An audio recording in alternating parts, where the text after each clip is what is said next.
Customer question: do you need water when using watercolor pencils?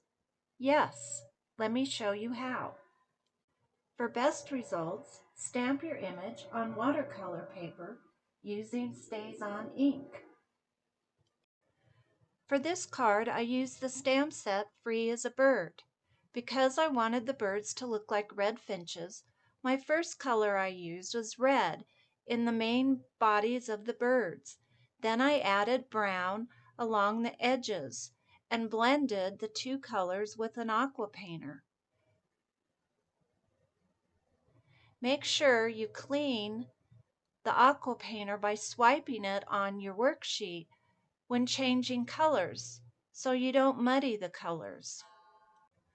I used the green to color in the branch and the leaves, and different colors for the flowers. For the smaller areas like the beaks of the birds, I picked up color directly from the tip of the watercolor pencil with my aqua painter. For the background, I added color all the way around the stamped and colored image, and then blended the color with my aqua painter for a light blue background.